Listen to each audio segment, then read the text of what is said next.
Okay kids, it's time for books. So come up to Mum or Dad and let's rock and read. Today I'll be reading you Chapter 9 and 10 of Wayside School Beneath the Cloud of Doom. Chapter 9, The Gong.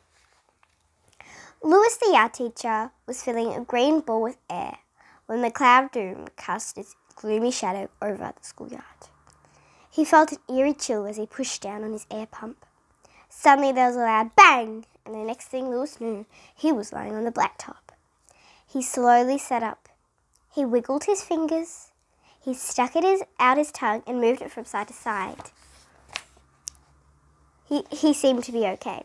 He stood up, still a little wobbly. Bits of green rubber were scattered across the playground. His air pump was on the other side of the dodgeball court. The ball must have exploded from too much air, he realised. He always tried to put the maximum amount of air into each ball. The kids liked the bouncier, the better. He picked up a piece of green rubber, then another and another. There already weren't enough balls to go around. The school couldn't afford to lose another one. He'd have to sew it back together. In the end, he found 73 pieces. It was unusually dark for this time of day. He hoped he hadn't missed any. The gong, he remembered. He hurried to the principal's office, stuffing cotton balls into his ears as he ran. "You're late, Louis," said Mr. Kidswatter, but Louis couldn't hear him. He wheeled the giant gong out of the office to the bottom of the stairs. At one time, the gong had been bright and shiny, but that was before Louis's time. Now it was dull and heavily dented. A large mallet, also made of iron, hung from a hook bolted to the gong's wood frame. Louis unhooked it and then took a couple of steps backward to steady himself. The mallet was heavy, even for someone as strong as the yard teacher. He handed it to Mr. Kidswatter, who easily raised it over his shoulder. Mr. Kidswatter had thick arms, a thick neck, and a thick head. Louis started the countdown. 10, 9, 8. There was a red dot in the centre of the gong. On the count of 1, Mr. Kidswatter swung the mallet and hit it dead centre. Gong! Despite the cotton balls, the sound rattled inside Louis's head and echoed up and down the stairs. Louis took the mallet from Mr. Kidswatter and hung it back on the hook. He wheeled the gong aside just before a river of children flooded down the stairs. Hi, Louis! Bye, Louis! See you tomorrow, Louis! They called to him as they ran by. He smiled and waved, but all he heard was gong. "Why don't they ever say those things to me?" Mr. Kidswatter asked a little while later as they were leaving the school together. "Maybe if you did something nice," Louis suggested. "Like what?" asked the principal. "Maybe let a kid ring the gong." "No way," said Mr. Kidswatter. "That's the best part about being principal." "Or how about getting some more balls for recess?" Louis suggested. "Too expensive," said Mr. Kidswatter. "What if I pay for them?" asked Louis. Mr. Kidswatter laughed. "You? Where would you get that kind of money? Did you rob a bank?" "I have money," said Louis. "I've written books about Wayside School." "And you got paid for that?" Mr. Kidswatter asked. Louis shrugged. Mr. Kidswatter frowned. Louis hoped he hadn't broken a law. "Do you mention me in the books?" asked Mr. Kidswatter. "Maybe once or twice," Louis admitted. "You don't say anything bad about me, do you?" Said Louis. "You should write a chapter about me," declared Mr. Kidswatter. "Call it the best principal ever, with 3 exclamation points. First, you have to do something that makes you the best principal ever," Louis explained. "Like what?" Let a kid ring the gong?"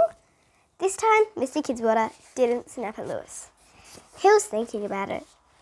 Louis looked up at the gloomy cloud. He hadn't paid much attention to science back when he was going to school. He didn't know it was a cloud of doom. Had he known, he never would have made such a dangerous suggestion to Mr. Kidswatter. Chapter 10, Stuck. Everybody had a special talent. BB can draw. Joe can stand on his head and sing jingle bells.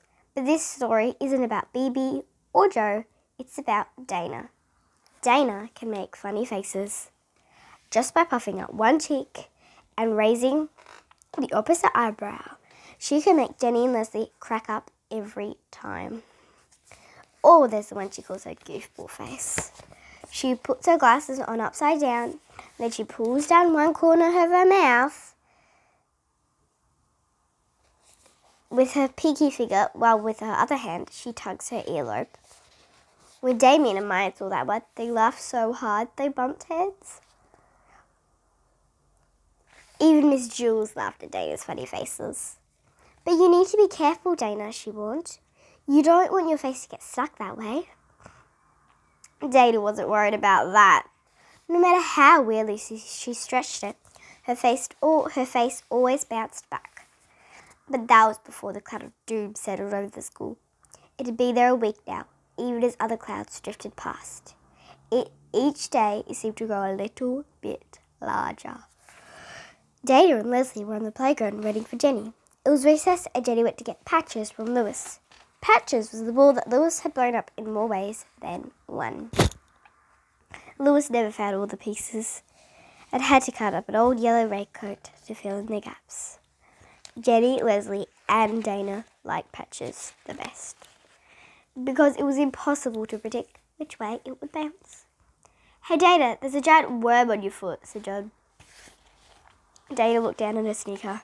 "Made you look!" John exclaimed. He and Joe laughed. "So she looked at her foot," asked Leslie. "What's wrong with that?" "There wasn't even a worm," explained Joe. Dana felt like a big doofus. Why'd you always fall for John's tricks? She made a doofus face. She closed her right eye, raised her left eyebrow, puffed out her right cheek, and stuck out her tongue. When John looked at it, he suddenly felt like a big doofus. "Sorry," he muttered. "It was just a dumb joke." He hung his head and walked away. Joe followed. Dana felt sad for John. She hadn't meant to call him a doofus. She had just wanted to make a laugh. She liked it when John teased her. Jenny returned with Patches. "You missed it," said Leslie. Dana got back at John good. Jenny turned to Dana. "Why are you calling me a doofus?" she asked. Dana didn't realize she was still wearing her doofus face. She tried to pull her tongue back in, but it wouldn't budge. Her cheek wouldn't unpuff. Her right eye remained shut, and her left eyebrow stayed up. "That's not nice," said Jenny. Said Dana. "Oh my gosh!" exclaimed Leslie. "Is your face stuck?" Dana nodded. Her doofus face moved up and down. "So you're not doing it on purpose?" asked Jenny. Her doofus face turned right, then left. "It's the cloud of doom!" exclaimed Jenny. Leslie covered her mouth with her hand. The three girls looked up at the dark and swirling clouds. "I'll get Louis," Leslie said, and hurried away. She returned with the yard teacher a short while later. Louis laughed when he saw Dana. "It's her doofus face," said Jenny. "It's a good one," said Louis. "I think I like it even better than your goofball face." "But now her face is stuck that way," said Leslie. Louis thought a moment and then blew his whistle real loud. Jenny and Leslie covered their ears. Dana's face remained stuck. Louis didn't really expect it to work. He just liked blowing his whistle. Kids from all over the playground came running at the sound of it. "What's up, Louis?" asked Todd. "Dana's face is stuck," Jenny explained. "Really?" asked Todd. He poked Dana's puffed out cheek. It was like poking a rock. Mr. Kidswatter also heard the whistle. "Out of my way! Let me through!" he ordered as he made his way to Louis and Dana. "What's going on here?" he demanded. He looked at Dana. Dana looked back at Mr. Kidswatter. Their eyes locked. It became a staring contest. Everyone wondered who would blink first. But Dana couldn't blink. Finally, Mr. Kidswatter turned away. "Cute kid," he said, and patted Dana on the head. He headed back to the building. Dana's face instantly popped back into place. "Your face is fixed!" exclaimed Jenny. Dana smiled, but then she made her face return to just plain normal. She didn't want her smile to get stuck. Even that could be unpleasant. As long as they were under the cloud of doom, she would have to be very careful with her facial expressions.